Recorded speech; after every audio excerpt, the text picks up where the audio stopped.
Indore high court में film हक की रिलीज पर रोक लगाने को लेकर दाखिल याचिका पर सुनवाई हुई। यह याचिका शाहबानो की बेटी सिद्दीका की ओर से दायर की गई। सिद्दीका ने अपने अधिवक्ता के माध्यम से फिल्म पर आपत्ति जताते हुए यह कहा कि फिल्म में उनकी मां शाहबानो को जिस तरीके से प्रस्तुत किया गया है वह भ्रामक और आपत्तिजनक है।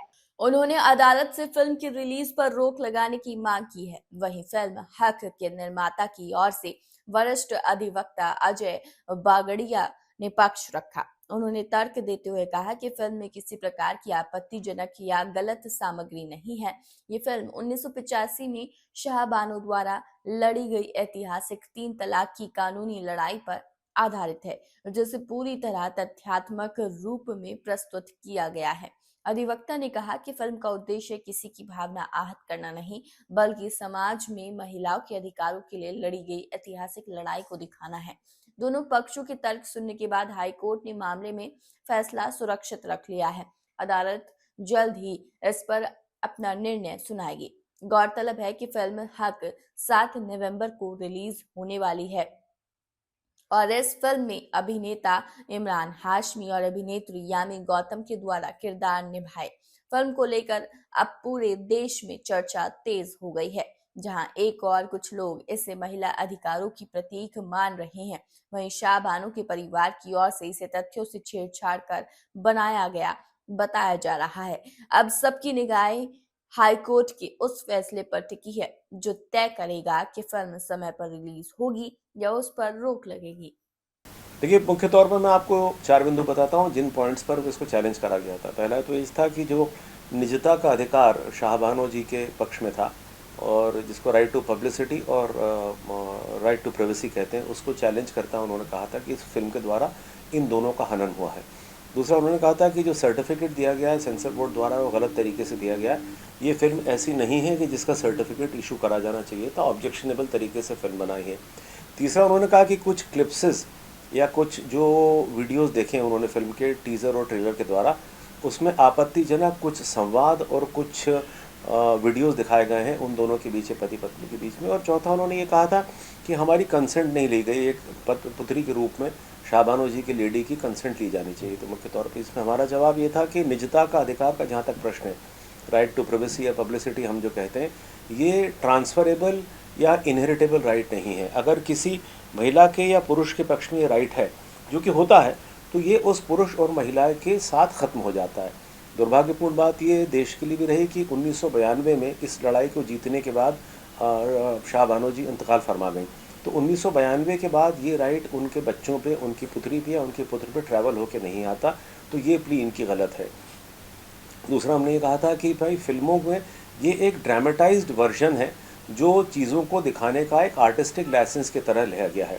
फिल्म के पहले आमतौर पे आपने हर फिल्म के पहले देखा होगा एक डिस्क्लेमर आता है, तो उस डिस्क्लेमर में हमने स्पेशली और बिल्कुल कैटेगोरिकली ये लिखा है कि ये डिस्क्लेमर ये दर्शाता है कि हमारी फिल्म जो है 2 चीज़ों से इंस्पायर्ड है। पहला तो सुप्रीम कोर्ट जजमेंट से, जो कि लैंडमार्क जजमेंट है, और दूसरा एक बुक के द्वारा जो किसी ऑथर ने लिखी गई कि बानो भारत की बेटी।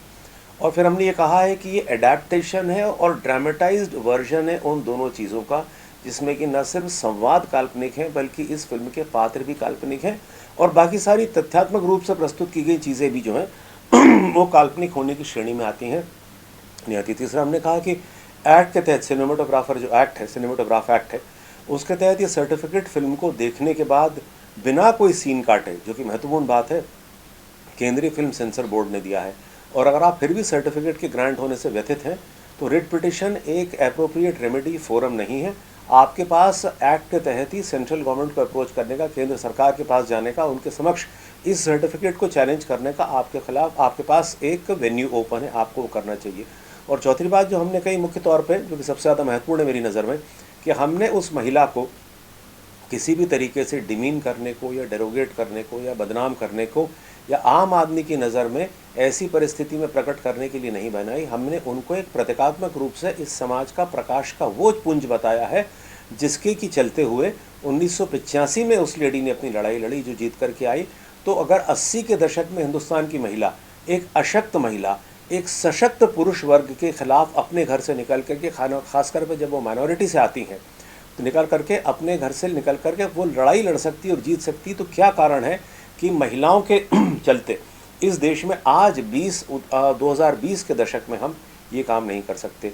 तो एक प्रतीकात्मक रूप से उस महिला को दर्शाया गया है, तो वो एक पॉजिटिव रूप से लिया जाना चाहिए। कुछ क्लिप्सेस जिनकी मैं बात कर रहा था आपसे, मुझे याद आ रहे हैं कि जैसे कहा गया कि भाई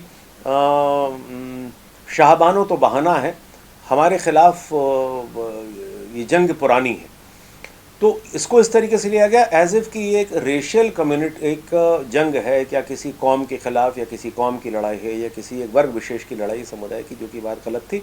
वहाँ प्रश्न ये था एक महिला और पुरुष की बात का, कि महिला जो है एक अशक्त वर्ग से आती है, 80 के दशक की हिंदुस्तानी महिला, और एक पुरुष के खिलाफ खड़ी, तो पुरुष का जो रिएक्शन था। दूसरा एक डायलॉग उसमें एक और है कि भाई आपने कौम की गद्दार हैं ये, तो ये डायलॉग तो बोलने वाला जो है वो डेरोगेटरी बोलता है, न कि ये लेडी डेरोगेटरी होती है। तीसरा उसमें एक शॉट है फिल्म में, ये जो टीज़र में आया है कि भाई वो एक रुपये टेबल पर रख कर के मेहर की रकम को अदा करते हैं शाहबानो जी के पति, तो एक ड्रामेटाइज्ड वर्जन है।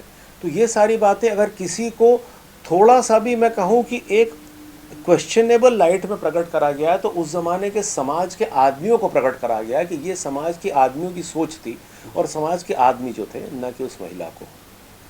देखिए उसमें उनका कहना है कि उनके परिवार की तरफ से किसी ने कोई परमिशन नहीं दिया, बातचीत नहीं की, जबकि शायद पूरा परिवार का राइट्स बनता है, उनका अधिकार बनता है इस चीज़ों पे। देखिए जैसा कि मैंने आपसे कहा कि अधिकार तब तक बनता है उस व्यक्ति का जब तक वो रहता है। दो उदाहरण हमारे सामने फिल्मों के कि MS Dhoni an untold story, दूसरा हमारे भाग मिल्खा भाग पिक्चर बनी थी जब मिल्खा सिंह जी जिंदा थे, तो तब उनको फिल्म भी दिखाई गई थी, महेंद्र सिंह धोनी जी को दिखाई गई थी, उन्होंने फिल्म अप्रूव करी थी, उनके निजता के अधिकार का हनन तो कहीं नहीं हुआ, राइट टू पब्लिसिटी दी थी। आज जब हमारे बीच में शाहबानो जी नहीं, 1992 में उनका इंतकाल हुआ, तो कैसे संभव है कि दिखाई जाए। और हम पूरी अगर फिल्म को देखेंगे, मैं निश्चित तौर पर आपसे कहता हूँ कि टीज़र और ट्रेलर देख करके मेरे मन में जो सम्मान उस लेडी के प्रति था वो कई गुना बढ़ गया है। और आप फिल्म में भी देखेंगे कि फिल्म में जिस तरीके से उस लेडी को दिखाया गया, पोर्ट्रे करा गया है, जो फाइट उसने करी है कोर्ट के माध्यम से, जबकि समाज का कोई वर्ग साथ नहीं था। तो मुझे तो एक शेर याद आता है अल्लामा इकबाल का कि वो जिस लेडी पर फिट होता है शाहबानो पर, कि मैं अकेला ही चला था जानिबे मंजिल मगर लोग साथ आता गए और कारवां बनता गया। तो ये वो लड़ाई उस लेडी की है जिसके कि पति ने तलाक दिया है। एक डायलॉग उस फिल्म में आता है, मैं आपको बताता हूँ, टीज़र में मैंने देखा है कि उनका पति ने कहा कि भाई मैं दूसरी शादी करना चाहता हूँ, तो पलट के कहती कि मेरा पति कोई शीर कौरमा है जिसको मैं शेयर कर कर खाऊँ। तो कितनी बड़ी बात है किसी महिला के लिए उस समाज में रह कर के ये बात को करना। तो ऐसी कहीं कोई नेगेटिव बात उस फिल्म में नहीं है, मैं आपको यकीन दिलाता हूँ। सुनवाई सब पूरी हो गई है इसमें? सुनवाई पूरी हो गई है। मुझे उम्मीद है कि आज या कल ये निर्णय आ जाएगा माननीय उच्च न्यायालय का, क्योंकि परसों इस फिल्म की रिलीज़ ड्यू है।